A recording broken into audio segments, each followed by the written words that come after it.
നമസ്കാരം. ശ്രീമദ് ഭാഗവതം മൂലം പ്രഭാഷണം ഭാഗം 84. ഓം ഗം ഗണപതയേ നമ. ഓം സം സരസ്വത്യൈ സ്വാഹ. ഓം ശ്രീ ഗുരുഭ്യോ നമ.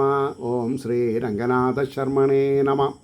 നാരായണ നാരായണ നാരായണ നാരായണ നാരായണ നാരായണ നാരായണ നാരായണ നാരായണ നാരായണ നാരായണ.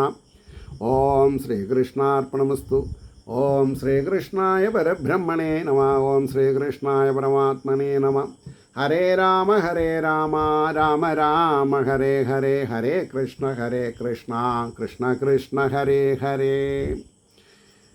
ശ്രീമദ് ഭാഗവതം മൂലം പ്രഥമസ്കന്ധത്തിൽ 7-ാം അധ്യായത്തിൽ 7-ാമത്തെ ശ്ലോകമാണ് പറയേണ്ടത്. യസ്യാം വൈ ശ്രൂയമാണായാം കൃഷ്ണേ പരമപൂരുഷേ ഭക്തിരുത്പത്യതേ പുംസാ ശോകമോഹഭയാവഹാം. യസ്യാം വൈ ശ്രൂയമാണായാം കൃഷ്ണേ പരമപൂരുഷേ ഭക്തിരുത്പത്യതേ പുംസാ ശോകമോഹഭയാപഹാം. ശ്രദ്ധിക്കുക. യാതൊരു സംഹിത എന്ന് പറഞ്ഞാൽ ഭാഗവതം, ഭക്തിപ്രസ്ഥാനത്തിൻ്റെ നെടുന്തൂണായിരിക്കുന്ന ഭാഗവതം ഭാഗവതം ശ്രവിക്കപ്പെട്ടുകൊണ്ടിരിക്കുമ്പോൾ വ്യക്തികൾക്ക് പുരുഷോത്തമനായ കൃഷ്ണനിൽ ശോകമോഹങ്ങൾ നിമിത്തമുള്ള ഭയങ്ങളെ സംഹരിക്കുന്ന ഭക്തി ഉത്ഭവിക്കുന്നു. ഇനി എന്താ വേണ്ടത്? പറഞ്ഞുതരാം. അപ്പോൾ ഇവിടെ വളരെ ശ്രദ്ധിച്ച് കേൾക്കേണ്ട കാര്യമാണ്.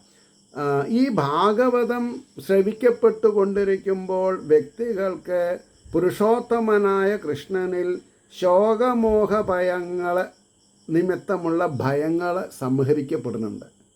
അപ്പോൾ നമ്മൾ സപ്താഹം കേട്ടിട്ട് നമ്മുടെ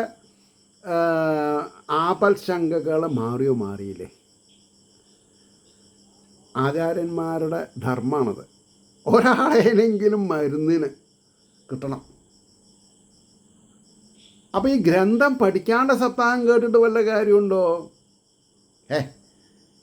ഞാൻ ചോദിച്ചതിന് നിങ്ങൾ സമ്മാനം പറഞ്ഞു. സപ്താഹം കേൾക്കുക എന്ന് പറഞ്ഞാൽ ഊണിക്കാൻ പൂക്കുമല്ല.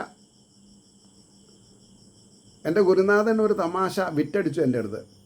അല്ല, ആദ്യത്തെ ദിവസം ഈ എത്ര നേരം വായിക്കണം എന്നൊക്കെ ചോദിക്കും ഞാൻ ചിലപ്പോൾ. എടാ, ഇഡ്ഡലിക്ക് ചട്നിക്ക് വറുത്തിടുമ്പോൾ അതിൻ്റെ ഒരു സ്മെല്ലടിക്കും, അപ്പം നിർത്തിക്കോന്ന്. ഭയങ്കര തമാശക്കാരനായിരുന്നു. അപ്പം പറഞ്ഞു വന്നതിൻ്റെ താല്പര്യം, ആചാര്യനായാൽ അത് ശ്രദ്ധിക്കണം. അതാണ് പറഞ്ഞത്. കളിയാക്കിയതല്ല അദ്ദേഹം. അവിടെ ആവാണ്ട് ഇവിടെ നിർത്തിയാൽ ആൾക്കാർ അവിടെ പോയിട്ട് ഗോ വിളിക്കും. കമ്മിറ്റിക്കാർക്ക് അത് അപഹാസ്യമാണ്. അപ്പോൾ ആചാര്യൻ സ്റ്റേജിലിരിക്കുമ്പോൾ കമ്മിറ്റിക്കാരോടും അടുക്കളയിലത്തെ ഹെഡ് ഓഫ് ദി ഡിപ്പാർട്ട്മെൻറ്റും കൂടിയിട്ട് ഒരു കമ്മ്യൂണിക്കേഷൻ വേണം. ഇവിടെ ഇനി അങ്ങയുടെ ഭാവത്തിനനുസരിച്ച് നിർത്താം, ആൾക്കാർ വന്നോട്ടെ എന്ന് അവിടുന്ന് ഒരു ഇൻഡിക്കേഷൻ വരണം. അപ്പോൾ ആചാര്യൻ പോയാൽ ചോദിക്കണം, ആരാ അടുക്കളയിൽ? സംഗതി അറിയാലോ, വേണ്ട മാതിരി അറിയിപ്പിക്കണം. ഉച്ചയ്ക്ക് ചിലപ്പോൾ പായസമൊക്കെ ഇങ്ങനെ ഇളക്കാൻ തുടങ്ങിയിട്ടുണ്ടാവുള്ളൂ. അപ്പം ഞാൻ കഥ നിർത്തിയാൽ ഇത് വെന്തില്ല എന്നുള്ള ആക്ഷേപം ഉണ്ടാവും. ഇങ്ങനെ സമൂഹത്തിൻ്റെ ഓരോ കാര്യങ്ങളും അറിയാൻ ബാധ്യസ്ഥനാണ് ആചാര്യൻ. അതാണ് ഇവിടെ പറഞ്ഞത്. ശോകമോഹഭയാവഹ. അത് സംഹരിക്കുന്നത് എന്താണ്? ഭക്തിയാണ്, പുഷ്പാഞ്ജലിയല്ല. ഭക്തി ഉണ്ടായാൽ ശോകമോഹങ്ങൾ ഉണ്ടാവും. അതറിയണ ആൾക്കാരാവണം കമ്മിറ്റിയിൽ. അപ്പോൾ നോട്ടീസ് ബോർഡിൽ ഭാഗ്യസൂക്തം എന്ന് എഴുതില്ല. അപ്പോൾ ഭാഗവതം പഠിക്കാത്തവരാണ് അമ്പലം ഭരിക്കണത് എന്ന് വെച്ചാൽ അത് മോശമാണ്. അപ്പോൾ ഭക്തി ഉത്ഭവിക്കുന്നു. നമ്മുടെ ഉള്ളിൽ ഭക്തി ഉത്ഭവിക്കണം. മനസ്സിലായില്ലേ? അപ്പോൾ അതിന് ഒരു ഭാവാർത്ഥം പറഞ്ഞു. ഭാഗവതം അനർത്ഥത്തെ നശിപ്പിക്കുന്നത് എന്ന് കാണിക്കണം. എങ്ങനെയാണ് അനർത്ഥത്തെ നശിപ്പിക്കുന്നത്? ഭാഗവതം എന്നു പേരായി സംഹിത കേൾക്കുന്ന സമയത്തിൽ തന്നെ പുരുഷോത്തമനായ വിഷ്ണുവിൽ ജനന മരണ ക്ലേശഹാരിണിയായ ഭക്തിക്ക് ഈ ഭക്തി വന്നാൽ പുനരഭിജനനം പുനരഭിമരണം ഉണ്ടാവില്ല. അതാണ് ജനന മരണ ക്ലേശഹാരിണി, ക്ലേശങ്ങളെ ഹരിക്കുന്നവൻ എന്നർത്ഥം. ക്ലേശങ്ങളെ ഹരിക്കുന്ന ഭക്തി ഉണ്ടാകും. ആധ്യാത്മികം, ആദിദൈവികം, ആദിഭൗതികം. അതായത് ആദിഭൗതികം എന്ന് പറഞ്ഞാൽ നമ്മുടെ കർമ്മങ്ങളിൽ നിന്നുണ്ടാകുന്ന അപാകതകൾ. ആദിദൈവികം എന്ന് പറഞ്ഞിട്ടുണ്ടെങ്കിൽ പ്രകൃതി ദുരന്തങ്ങൾ. ആധ്യാത്മികം എന്ന് പറഞ്ഞാൽ ഈശ്വര സംബന്ധമായിട്ടുള്ള. ഇതൊക്കെ അറിയണം, ഈ മൂന്നെണ്ണം അറിയണം. അപ്പോൾ എന്നിങ്ങനെയുള്ള 3 വിധ താപങ്ങളെ ശോകമെന്ന് പറയുന്നു. ഈ താപങ്ങൾ ശോകമെന്ന് പറഞ്ഞു വരുന്നു. ദേഹമേ ആത്മാവെന്നുള്ള വിചാരമാണ് മോഹം. ദേഹമാണ് ആത്മാവ് എന്നുള്ള വിചാരം മോഹം. നരകാദി ലോകത്തിൽ നിന്ന് അനുഭവിക്കേണ്ടി വരാവുന്ന ദുഃഖത്തെക്കുറിച്ചുള്ള ചിന്ത തന്നെ ഭയം. ഈ 3 വിധ അനർത്ഥങ്ങളെയും നശിപ്പിക്കുന്ന ദിവ്യ ഔഷധമാണ് ശ്രീകൃഷ്ണ ഭക്തി. എന്തപ്പോൾ വിചാരിച്ചിട്ടുണ്ടോ നിങ്ങൾ? ഒരു ഫ്രീ സർവീസ് ആണെങ്കിൽ ഇതിൻ്റെ ഒരു ഗ്രാവിറ്റി, ഇതിൻ്റെ ഒരു ഡൈമെൻഷൻ നമ്മൾ മനസ്സിലാക്കിയിട്ടുണ്ടോ? ഞാൻ എപ്പോഴും പറയും, നിങ്ങളിത് കേൾക്കുന്നവരൊരു ഹൈ പറയും. എവിടെ? ലജ്ജാവതിയെ, അതാണ് അവസ്ഥ. ലജ്ജയാണ്. എന്തപ്പോൾ ആചാര്യന് ഹൈ പറയണത്? അയാളെന്തോ ഭ്രാന്ത് എന്തൊക്കെയോ പറയണു. ഇതാണ് അവസ്ഥ. അപ്പോൾ ഈ സബ്ജക്റ്റിനോടൊരു ഭക്തി ഉണ്ടാവും. അപ്പോൾ ആൾക്കാർ സബ്സ്ക്രൈബ് ചെയ്യണം.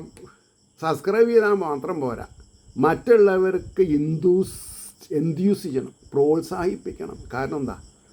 ജന്മ ദുരിതങ്ങളെ അകറ്റുന്ന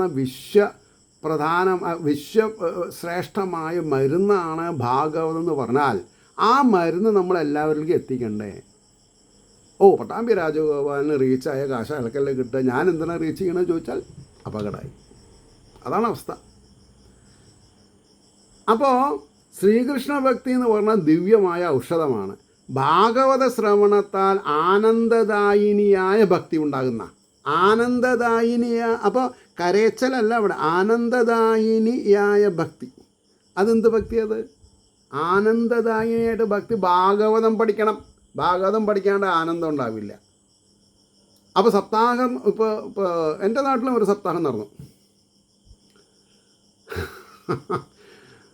അത് ഞാൻ പറഞ്ഞ അപകട പ്രംശയിലെ ആനന്ദദായനായില്ല ആർക്കും. അറിവുള്ളവരില്ല എന്ന നിലയ്ക്ക് നിങ്ങളങ്ങോട്ട് കഴിച്ചു കൂട്ടി പോയാൽ മതി എന്നാണ് അഭിപ്രായം ഉണ്ടായത്. I am so sad. അത് കേട്ടപ്പോൾ എനിക്ക് ഭയങ്കര വിഷമം തോന്നി. കാരണം നമ്മളാരാ മറ്റുള്ളവരെ ഓവർ എസ്റ്റിമേറ്റ് ചെയ്യാൻ? അപ്പോൾ ഭക്തി, ഭഗവാൻ, ഭാഗവതം, ഇത് 3ഉം ഒന്ന് തന്നെ എന്നുകൂടെ പറയാം. ഭക്തി, ഭഗവാൻ, ഭാഗവതം, ഈ 3ഉം ഒന്ന് തന്നെ എന്നുകൂടെ പറയാം. ഇതിനാണ് ആഖ്യാനം വായിക്കണം എന്ന് പറയാൻ കാരണം. ഈ ഗ്രന്ഥം വാങ്ങിയിട്ട് നിങ്ങൾ ആഖ്യാനം മാത്രം പഠിച്ചാൽ മതി. നിങ്ങൾ മറ്റ് നോവൽസ് വായിക്കുന്ന അതേ ടെമ്പോയിൽ ഇത് വായിച്ചു നോക്കൂ. 1 പ്രാവശ്യം 2 പ്രാവശ്യം 3 പ്രാവശ്യം വായിച്ചാൽ നിങ്ങൾ ഉസ്താദായി, നിങ്ങൾ വിദ്വാനാവും. നിങ്ങൾ ശ്ലോകങ്ങൾ ശ്രദ്ധിക്കേണ്ട ആവശ്യമില്ല, അതിൻ്റെ അർത്ഥം നോക്കേണ്ട ആവശ്യമില്ല. നമുക്കാരെയും ബോധിപ്പിക്കേണ്ട ആവശ്യമില്ലല്ലോ. മൈക്ക് കിട്ടിയ വായിക്കാൻ വേണ്ടിയിട്ട് ഇത് പഠിക്കും വേണ്ട. അപ്പോൾ 8ാമത്തെ ശ്ലോകം, സംഹിതാം ഭാഗവതീം അനുക്രമ്യ വാക്കഥ കൃത്വാൻ അനുക്രമ്യ ച ആത്മജം ശുഗമധ്യാപയാമാസ നിവൃത്തി നിരതം മുനി. സംഹിതാം ഭാഗവതീം കൃത്വാൻ അനുക്രമ്യ ച ആത്മജം ശുഗമധ്യാപയാമാസ നിവൃത്തി നിരതം മുനി. അർത്ഥം, വാക്കാർത്ഥം: ഭഗവാനെ സംബന്ധിച്ചതായ സംഹിതയെ ആ മുനി ഉണ്ടാക്കിയിട്ട് പരിശോധിച്ചു. നമ്മൾ ഇപ്പോൾ ഫോണിൽ പലതും എഴുതിയിട്ട് ഒരാൾക്ക് അയക്കുമ്പോൾ അത് വായിച്ച് നോക്കണം സെൻഡ് ചെയ്യണതിൻ്റെ മുമ്പ്. കാരണം എന്താ? നമ്മുടെ കൈവേഗത ഫോണിനില്ല. അത് ചിലപ്പോൾ തെറ്റി പറയും. ഒരു ദീർഘമുള്ളവർക്ക് ദീർഘമില്ലെങ്കിൽ ചിലപ്പോൾ അർത്ഥം മാറും. ചൊരിയുന്നു എന്നുള്ളത് ചൊറിയുന്നു എന്നായി എന്താ ഉണ്ടാവുക? അപ്പം വളരെ ശ്രദ്ധിച്ച് കേൾക്കേണ്ട കാര്യങ്ങളാണ്. ഇപ്പം ചൊറിച്ചലാണ് ജാസ്തി ആൾക്കാർക്ക്. ചൊറിച്ചലാണ്, ചൊരിയിലില്ല, ആനന്ദം ചൊരിയില്ല. സാഡിസ്റ്റ് ലോകമായിട്ട് ചൊറിയും അങ്ങനെ. അപ്പോൾ ഇവിടെ അപ്പോൾ അദ്ദേഹം ഭാഗവതം ഉണ്ടാക്കി പരിശോധിച്ചിട്ട് നിവൃത്തി മാർഗത്തിൽ ഭഗവാനെ സംബന്ധിച്ചതായ സംഹിതയെ ആ മുനി ഉണ്ടാക്കിയിട്ട് പരിശോധിച്ചിട്ട് നിവൃത്തി മാർഗത്തിൽ താല്പര്യം അധികരിച്ചവനും, നിവൃത്തി മാർഗം പ്രവൃത്തി മാർഗത്തിൽ ശ്രദ്ധിച്ചിട്ട് കാര്യമില്ല, നിവൃത്തി മാർഗം, what is the solution for our problems. അപ്പോൾ അധികരിച്ചവനും സ്വപുത്രനായ ശുഗനെ പഠിപ്പിച്ചു. ഈ ഭാഗവതം രചിച്ചു, അതിനെ പരിശോധിച്ചു, അത് തെറ്റില്ല എന്ന് മനസ്സിലാക്കി, എന്നിട്ട് തൻ്റെ മകനെ പഠിപ്പിച്ചു. ഇനി അതിൻ്റെ ഭാവാർത്ഥം പറയാം. വ്യാസമുനി ഭാഗവത ഗ്രന്ഥത്തെ ഉണ്ടാക്കി നന്നായി പരിശോധിച്ച ശേഷം നിവൃത്തി മാർഗത്തിൽ താല്പര്യമുള്ളവനും, അപ്പോൾ ആചാര്യൻ ഭാഗവതം നിവൃത്തി മാർഗത്തിൽ താല്പര്യമുള്ളവനായിട്ട് മറ്റുള്ളവർക്ക് പറഞ്ഞു കൊടുക്കണം. അല്ലാണ്ട് എങ്ങനെയെങ്കിലും സ്പീഡിൽ വായിച്ച് അവസാനിപ്പിച്ച് നാരങ്ങ വിളക്ക് പൂജ, വീട്ടുകളിൽ നിന്ന് കൊണ്ടുവന്ന മണ്ണ് കൂനിയാക്കിയിട്ട് അതിനെ പൂജിച്ചിട്ട് അവർ കൊണ്ടുവന്ന മണ്ണ് മടക്കി കൊണ്ടുപോകുമ്പോൾ ദക്ഷിണ വാങ്ങിയിട്ട് അങ്ങനെയൊന്നും ചെയ്യരുത്. അതാണ് ഭഗവാൻ പറഞ്ഞത്, എന്നെ വ്യഭിചരിക്കരുത് എന്ന് പറയുന്നുണ്ടായിരുന്നു ഭാഗവതം. എന്നെ വിറ്റ് കാശാക്കരുത്, ഉദരംഭരികളായിട്ട്. നാണൂല മാനൂല, അതാണ് സത്യം. അതുകൊണ്ട് സ്വപുത്രനായ ശുഗരെ പഠിപ്പിച്ചു. നിവൃത്തി മാർഗതൽപരന്മാരാണ് ഭാഗവതം പഠിക്കാനും കേൾക്കാനും ഉത്തമ അധികാരികൾ എന്ന് സൂചിപ്പിച്ചു. ഇത് കേൾക്കണമെന്ന് പഠിക്കണവരാരായിരിക്കണം എന്ന് ഭാഗവതത്തിനൊരു തീർച്ചയുണ്ട്. നിവൃത്തി മാർഗതൽപരന്മാരാണ് ഭാഗവതം പഠിക്കാനും കേൾക്കാനും ഉത്തമ അധികാരികൾ. അല്ലാണ്ട് എല്ലാവർക്കും ഇത് പറ്റില്ല. അങ്ങനെയാണല്ലോ, ഭാഗവതം കിട്ടാത്ത പ്രശ്നമില്ലല്ലോ. ഇപ്പം എൻ്റെ വീട്ടിൽ വേറെ ആൾക്കാരുണ്ട്, എന്തുകൊണ്ട് ഈ ഫീൽഡിൽ വരുന്നില്ല? സമയമായില്ല പോലും. ആർക്ക്? ഭാഗവതം അവരുടെ നിർത്താൻ സമയമായിട്ടില്ല, അത്രയേ ഉള്ളൂ. അവരുടെ കാര്യം ഞാൻ പറയില്ല, എനിക്ക് ആരെയും നിഷേധിക്കാൻ പറ്റില്ല. അടുത്ത ശ്ലോകം ശൗനക ഉവാച. ശൗനകൻ സൂതനോട് ചോദിക്കുകയാണ്, 9ാമത്തെ ശ്ലോകം. സവൈ നിവൃത്തി നിരത സർവത്ര ഉപേക്ഷകോ മുനി. ശ്രദ്ധിക്കണം. സവൈ നിവൃത്തി നിരത സർവത്ര ഉപേക്ഷകോ മുനി കസ്യവാ ബൃഹതീം ഏതാം ആത്മാരാമസമഭ്യസത്. സവൈ നിവൃത്തി നിരത സർവത്ര ഉപേക്ഷകോ മുനി കസ്യവാ ബൃഹതീമേതാം ആത്മാരാമ സമഭ്യസത്. ഇതാണ് നിവൃത്തിയിൽ താല്പര്യമുള്ളവനും എല്ലാറ്റിലും ഉപേക്ഷയുള്ളവനും. എല്ലാറ്റിലും ഉപേക്ഷ എന്ന് പറഞ്ഞാൽ എന്താ അർത്ഥം? ആധ്യാത്മികത്തിനല്ലാത്തതിൽ ഒക്കെ ഉപേക്ഷ, ആധ്യാത്മികത്തിൽ മാത്രം അപേക്ഷ. ഉപേക്ഷ ലൗകികത്തിനെ ഉപേക്ഷിച്ചാൽ മാത്രമേ ആധ്യാത്മിക തെളിയൂ. അതാണ് മുകളിൽ പറഞ്ഞത്. നിവൃത്തി മാർഗത്തിൽ താല്പര്യമുള്ള ആൾക്കാർക്ക് മാത്രമേ ഇത് ഗുണം ചെയ്യുള്ളൂ എന്ന് പറയാൻ കാരണം. അപ്പോൾ ആത്മാവിൽ ലഭിക്കുന്നവനുമായ അവൻ വലുതായ ഈ സംഹിതയെ, ഇത് ചെറുതല്ല, വലിയൊരു സംഹിതയാണ്, ഹിമാലയ പർവ്വതം പോലെ സംഹിതയെ എന്തിനായിട്ട് അഭ്യസിച്ചു? ഇത് എന്തിനു വേണ്ടിയിട്ടാണ് അഭ്യസിക്കണത്? ആചാര്യനാവാനും പൗരാണികനാവാനല്ല, നല്ല ഒരു എളിമയുള്ള ഭക്തനാവാൻ. സമൂഹത്തിന് അത്യന്താപേക്ഷിതമാണ് എല്ലാവരും എളിമയുള്ള ഭക്തന്മാരാവണം. പ്രമോഷനുണ്ടോ? അപ്പോൾ അതിൻ്റെ ഭാവാർത്ഥം, ശുഗർ മുനിയും നിവൃത്തി മാർഗത്തിൽ താല്പര്യമുള്ളവനും പരമാത്മാവിൽ രമിച്ചുകൊണ്ടിരിക്കുന്നവനും മറ്റുള്ള സർവത്തിലും ഉപേക്ഷാഭാവത്തോടു കൂടിയിരിക്കുന്നുമല്ലയോ. ഇത്ര വലുതായ ഭാഗവതത്തെ അദ്ദേഹം എന്തിനു വേണ്ടി പഠിച്ചു? അയാൾക്ക് ശുഗരും ജന്മന പണ്ഡിതനാണ്, പക്ഷേ ഭാഗവതം എന്തിനാണ് പഠിച്ചത് അദ്ദേഹം? ഒരു ചോദ്യം ബാക്കി വരിക. ഭക്തി ഉണ്ടാവും. ഭക്തി ഇല്ലെങ്കിൽ എന്തറിഞ്ഞിട്ടും യാതൊരു കാര്യമില്ല. ഭക്തി എളിമയുടെ പാരാമീറ്ററാണ്. കുചേലൻ ഭക്തനാണ്. അദ്ദേഹത്തിന് ദാരിദ്ര്യം ഉണ്ട് എന്നുള്ളത് അദ്ദേഹം ആരോടും പറഞ്ഞിട്ടില്ല. നമ്മളാണ് അദ്ദേഹത്തിനെ ദരിദ്രനാക്കിയത്. എന്നിട്ട് നമ്മൾ തന്നെ അദ്ദേഹത്തിൻ്റെ പേരും പറഞ്ഞ് അവിൽക്കിഴി വെച്ചിട്ട്, അല്ലേ, ആലോചിച്ച് നോക്കൂ. ഭാഗവതം എന്താണെന്ന് അറിഞ്ഞിട്ടില്ല, എന്നിട്ട് അറിയില്ല. എന്നിട്ട് നമ്മൾ ഭാഗവതത്തിലെ ഒരു പ്രധാന കഥാപുരുഷനാണ്, ഭക്തനാണ് കുചേലൻ. അദ്ദേഹത്തിനെ അപഹസിക്കുകയാണ്. ഒരാളിങ്ങനെ കുനിഞ്ഞ് വന്ന് തലയിൽ പപ്പടൊക്കെ ഒട്ടിച്ച് വന്ന്, അതാണോ കുചേലൻ? നമ്മൾ കൊണ്ട് കൊടുത്ത അവിൽ പ്രസാദമായിട്ട് നമുക്ക് തരും കുചേലൻ കെട്ടി വന്ന ആൾ.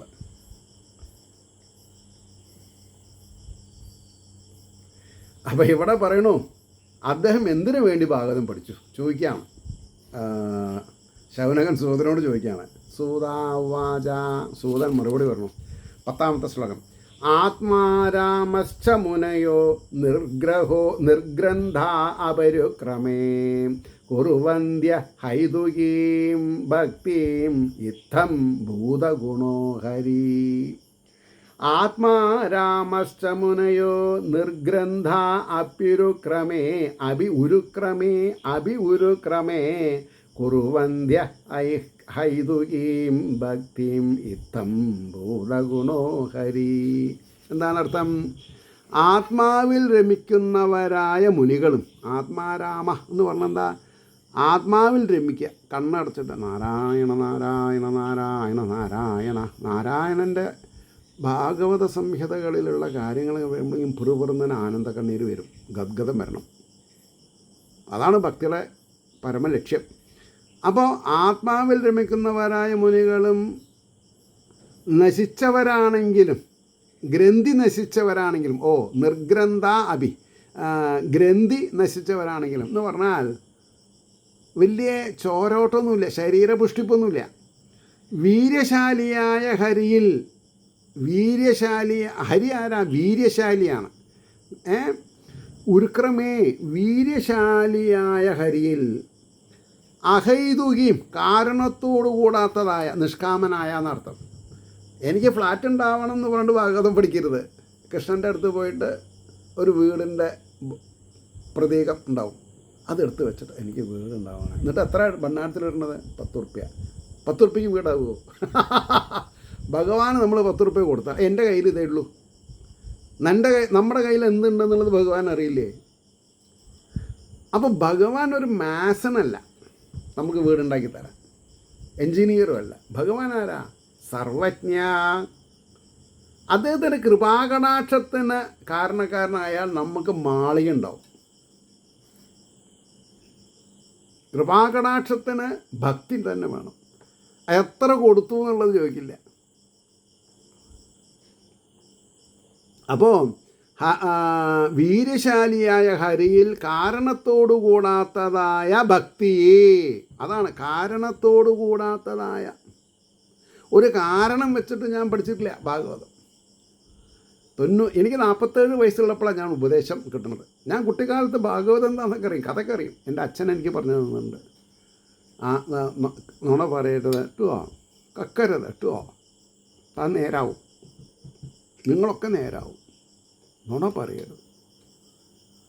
ഒന്നുകൂടി പറഞ്ഞു, അമ്മയ്ക്ക് വിദ്യാഭ്യാസം ഇല്ല എന്ന് അപ്പം നിങ്ങൾക്ക് തോന്നിയാൽ അപകടമാണ് കേട്ടോ എന്ന് പറഞ്ഞു എൻ്റെ അടുത്ത്. കാരണം എൻ്റെ അമ്മ സ്കൂളിൽ പോയിട്ടില്ല. പക്ഷേ അച്ഛൻ്റെ ഒപ്പം 36 വർഷം ജീവിച്ചോട് കൂടിയിട്ട് അമ്മ വലിയൊരു അറിവിൻ്റെ ഉത്തമ മൗടായിട്ട് മാറി. എന്നോടൊക്കെ പറയും, സർക്കസ് കളിക്കാടാ, കൈ വിട്ടിട്ട് കാല് പിടിക്കാം, കാല് വിട്ട് കൈ പിടിക്കാം, പക്ഷേ സമ്മാനം കിട്ടണമെങ്കിൽ താഴെ വരണം, നീ മനസ്സിലാക്കിക്കോ. ഞാൻ മനസ്സിലാക്കിയിട്ടുണ്ട്. അമ്മ സർക്കസിനൊക്കെ കണ്ടിട്ടുണ്ട്. വലിയൊരു ക്യാരക്ടറായിരുന്നു. പ്രതീക്ഷയിൽ. അതാണ് ഞാൻ ഇത്രയും ഷഡിച്ച് പറയണത്. എന്താ ഞാൻ അനുഭവിച്ചിട്ടുള്ള പ്ലസ് പോയിൻറ്റ്സ്. അപ്പോൾ അപ്പോൾ പറഞ്ഞു പിന്നെ അതെ, ഭക്തിയെ ചെയ്യുന്നു വിഷ്ണു ഇപ്രകാരമുള്ള ഗുണത്തോടുകൂടിയവനാകുന്നു. അപ്പോൾ ഈ വിഷ്ണു എന്നുള്ള കഥാപാത്രം ഇപ്രകാരമുള്ള ഗുണത്തോടു കൂടിയവനാണ് വിഷ്ണു. മറ്റുള്ളവർക്ക് ഇത്ര ഗുണമില്ല. വിഷ്ണുവിൻ്റെ അത്ര ഗുണം ശിവനുമില്ല, ബ്രഹ്മാവിനുമില്ല. അതറിയണം നമ്മൾ. അതുകൊണ്ടാണ് സർവം ഖല്ലിതം ബ്രഹ്മ. അപ്പോൾ സൂതൻ എന്താ പറഞ്ഞത്? ഭാവാർത്ഥം പറയുമ്പോൾ മുനികൾ ഹൃദയത്തിലുള്ള അഹങ്കാരം മുതലായ ഗ്രന്ഥികൾ നശിച്ചു. ഈ ഹൃദയഗ്രന്ഥി വേദിനി, ഹൃദയത്തിലേക്കുള്ള ഗ്രന്ഥിയിൽ ചോര വരേണ്ട ആവശ്യമില്ല. കാരണം എന്താ? അത് രജോഗുണ. അപ്പോൾ മുനികൾ ഹൃദയത്തിലുള്ള അഹങ്കാരം മുതലായ ഗ്രന്ഥികൾ നശിച്ചവരും പരമാത്മാവിൽ രമിക്കുന്നവരുമാകുന്നു. അപ്പോൾ ഈ ഹൃദയത്തിൽ പല ഗ്രന്ഥികളുണ്ട്. അത് എല്ലാം സ്ട്രോങ് ആവാൻ പാടില്ല. ചില പറയും I am so strong. What for? ഭക്തി എടുത്തുകൂടെ പോകണമെങ്കിൽ സ്ട്രോങ് ആയിട്ട് എന്താ കാര്യം? അപ്പോൾ പരമാത്മാവിൽ രവിക്കുന്നവരുമാകുന്നു. എങ്കിലും ത്രിവിക്രമനായ ഭഗവാനിൽ, ത്രിവിക്രമൻ അതായത് പിന്നെ എന്താണ് പറയുക, ഇന്ദ്രൻ്റെ അനുജൻ ആയിട്ട് ത്രിവിക്രമൻ, വാമനാവതാരം അല്ലേ?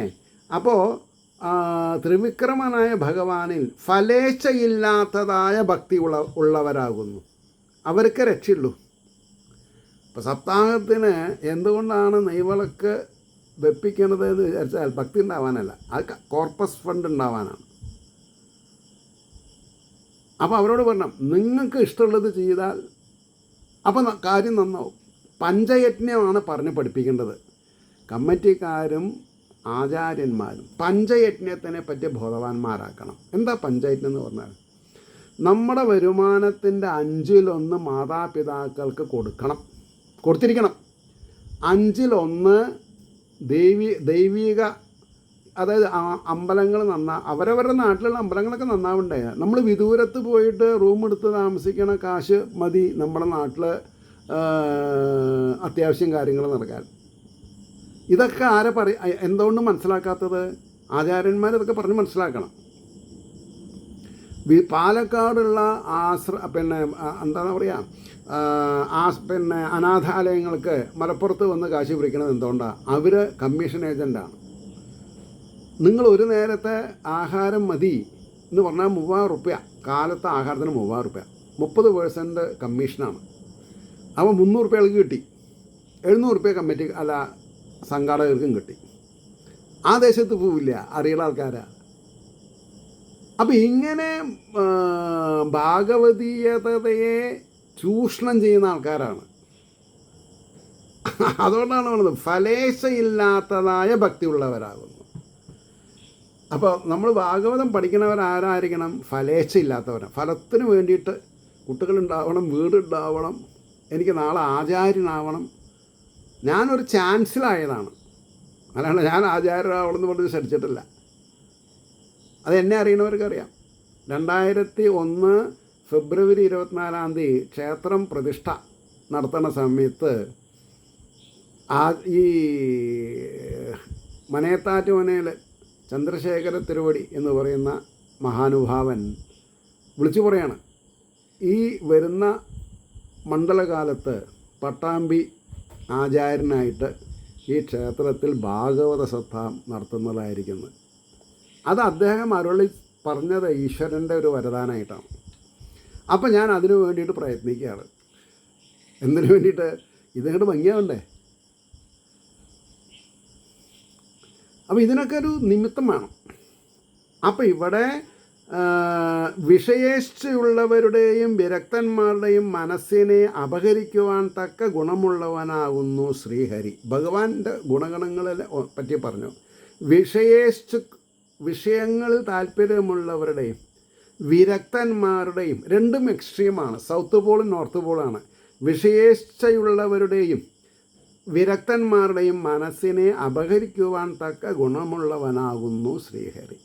അപ്പോൾ നമ്മളൊന്നിനും കൊടുത്തിട്ടില്ലെങ്കിലും ഭഗവാൻ വാങ്ങും. അതിന് ഭഗവാൻ ഭയങ്കര നിർബന്ധ ബുദ്ധിയുള്ള ആളാണ്. ഒരാൾക്ക് ഭഗവാനോട് അടുക്കണം എന്നുണ്ടെങ്കിൽ ഭഗവാൻ ആദ്യം എന്താ ചെയ്യുക? അവനെ നിഷ്പ്രഭനാക്കും. അവൻ്റെ ലൗകികമായിരിക്കുന്ന ബാങ്ക് ബാലൻസ് നശിപ്പിക്കും ഭഗവാൻ. അത് പറഞ്ഞ് നിങ്ങളാരും ചേരാണ്ട വിചാരിച്ചിട്ട് പറഞ്ഞതല്ല, ഇത് തുടങ്ങണ്ട വിചാരിച്ചിട്ട് പറഞ്ഞതല്ല. അങ്ങനെ 5 കള്ളിയിൽ മുട്ടുമ്പോൾ കൃഷ്ണ എന്ന് വിളിക്കുമ്പോൾ അദ്ദേഹം വിളിയേക്കും ചെയ്യും.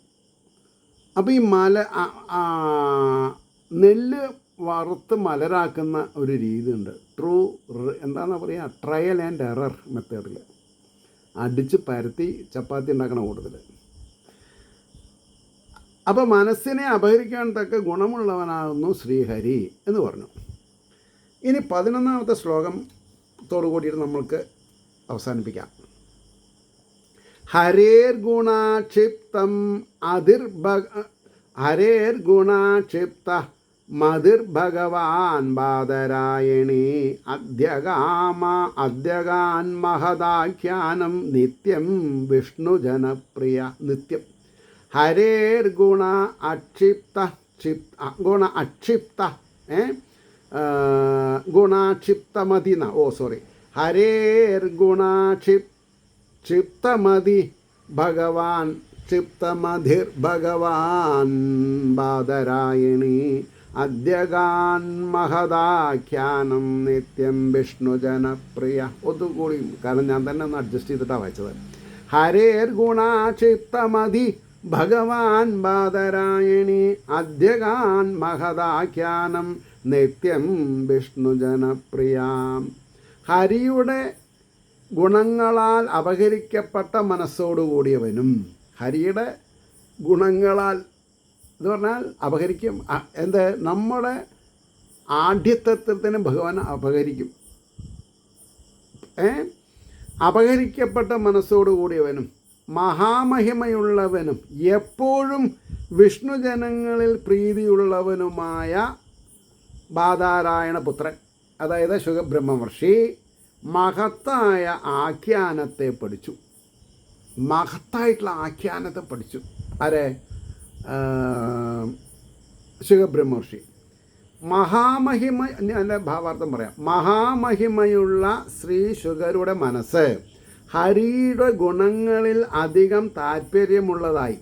അവിടെയാണ് ഭഗവാന്റെ ഗുണങ്ങളിൽ ഭക്തന് താല്പര്യം ഉണ്ടാവണം.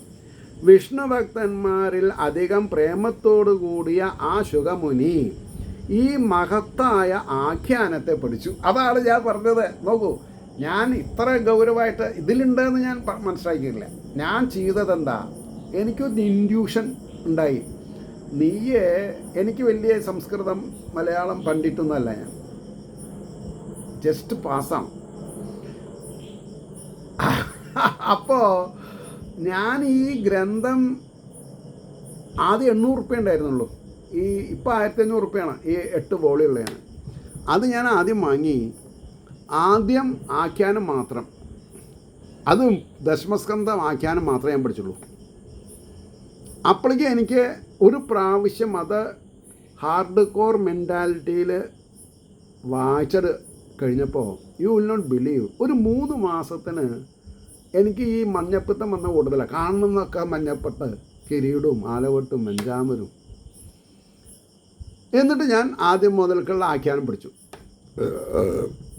കാരണം ഞാൻ കിളിപ്പാട്ട് ഭാഗവതം ധാരാളം നന്നായിട്ട് വായിച്ചിട്ടുണ്ട്. അപ്പോൾ എനിക്കിതിൻ്റെ എസൻസ് എന്താണെന്ന് അറിയണം. അതിനാണ് ഞാൻ ആഖ്യാനം പഠിച്ചത്. അത് കഴിഞ്ഞിട്ട് ഞാൻ സുബ്രഹ്മണ്യൻ തിരുമേൻ്റെ ഭാഗവതം വായിച്ചു. അത് മലയാളത്തിലാണ്. പിന്നെ എൻ്റെ കരുനാഗപ്പള്ളി, എന്താ അദ്ദേഹത്തിൻ്റെ പേര്, കരുനാഗപ്പള്ളി കൃഷ്ണപിള്ള, അതിന് അദ്ദേഹത്തിന് വേറൊരു പേരുണ്ട്, മുഴങ്ങോട്ടുകുള കൃഷ്ണപിള്ള. അദ്ദേഹത്തിൻ്റെ ഗ്രന്ഥം എനിക്ക് എൻ്റെ ഗുരുനാഥൻ പ്രസൻറ്റ് ചെയ്തിട്ടുണ്ട്. അത് വൃത്താനുവൃത്തം മലയാള വൃത്താനുവൃത്തമല്ല, സുബ്രഹ്മണ്യൻ തിരുമേൻ്റെ വൃത്താനുവൃത്തം, അക്ഷരങ്ങളും കൂടി തെറ്റില്ല അത്രേ. പക്ഷേ ഇതിലങ്ങനെയല്ല. ഈ കരുനാഗപ്പള്ളി പിന്നെ മഹാൻ്റെ മലയാള പരിഭാഷ ശ്ലോകങ്ങൾ ഗംഭീര. ഞാൻ അതാണ് ദോംബിവലിയിൽ പഠിപ്പിച്ചത്, ഹരിഓം നഗറിലും. ഇതിപ്പോൾ പിന്നെ ഞാൻ പറഞ്ഞില്ലേ സപ്താഹം ചെയ്തു. ഇതിപ്പോൾ എൻ്റെ നാട്ടുകാരുടെ ഒരു നിർബന്ധത്തിന് വഴങ്ങിയിട്ട് ഞാൻ ഈ മൂലം കയ്യിലെടുത്തത്. ആയിക്കോട്ടെ, എനിക്ക് അപ്പോഴേ ഞാൻ പരിഭാഗപ്പെട്ടുള്ളൂ എന്ന് ഭഗവാന് മനസ്സിലായിട്ടുണ്ടാവും. അപ്പോൾ ഈ മഹത്തായ ആഖ്യാനത്തെ വിഷ്ണു ഭക്തന്മാരിൽ അധികം പ്രേമത്തോടു കൂടിയ ആ ശുഗമുനി ഈ മഹത്തായ ആഖ്യാനത്തെ പഠിച്ചു. അതിനെ ഗാനം ചെയ്ത് വൈഷ്ണവന്മാരെ ആനന്ദിപ്പിക്കുന്നത്, ഇതാണ് ഇതിൻ്റെ ഉദ്ദേശമായിരിക്കേണ്ടത്. മറ്റുള്ളവരെ കാശ് വാങ്ങിയിട്ടല്ലാണ്ട് ഫ്രീ ആയിട്ട് ആനന്ദിപ്പിക്കുക. ശ്രീ ശുഗന് ഭക്തജനങ്ങളോടുള്ള ചേർച്ചയ്ക്കൊരു കാരണമായിരുന്നു. അതിനനുസരിച്ച് എനിക്ക് പിന്നെ എൻ്റെ ഗുരുനാഥൻ ഒരു പേരിട്ടു, ഭാഗവത ഭക്തദാസൻ. അപ്പോൾ ആരെങ്കിലും ഒരു കമൻറ്റ് ചെയ്താൽ ഞാനപ്പോൾ പിന്നെ എഴുതും, ശ്രീ ഭാഗവത ഭക്തദാസ കുടുംബത്തിലേക്ക് സ്വാഗതം. എനിക്കത്ര ചെയ്യുള്ളൂ. I am happy. എൻ്റെ കുടുംബം വളരണം. ഏത്? ഭാഗവത ഭക്തദാസൻ്റെ കുടുംബം വളരണം. അവർക്കൊക്കെ ഈ അമൂല്യമായിട്ടുള്ള സിദ്ധ ഔഷധം ഫ്രീ ആയിട്ട് എത്തിക്കണം. ആവശ്യമുള്ളവർ പാനം ചെയ്യട്ടെ എന്ന് പറഞ്ഞുകൊണ്ട് വാക്കുകൾ ഉപസംഹരിക്കുന്നു. നമസ്കാരം. നാളെ കാണാം. ഞാനിപ്പോൾ എന്താ ചെയ്യണതെന്ന് വിചാരിച്ചാൽ 50 മിനിറ്റ് ദൈർഘ്യമുള്ള ഒരു എപ്പിസോഡാണെങ്കിൽ ആൾക്കാർ 3.5 മിനിറ്റ് 4 മിനിറ്റാണ് വായിക്കണത്. അപ്പോൾ എൻ്റെ എനിക്കൊരു ഉൾവിളി ഭഗവാൻ തന്നത്, നീ ഒരു കാര്യം ചെയ്യേ, ഒരു 25 മിനിറ്റ് 30 മിനിറ്റിൽ 2 എപ്പിസോഡ് ചെയ്യാൻ പറ്റിച്ച് അപ്പോൾ ചെയ്താൽ മതി. ഇപ്പോൾ നമുക്ക് ആരോടും പ്രതിബദ്ധത ഒന്നുമില്ലല്ലോ.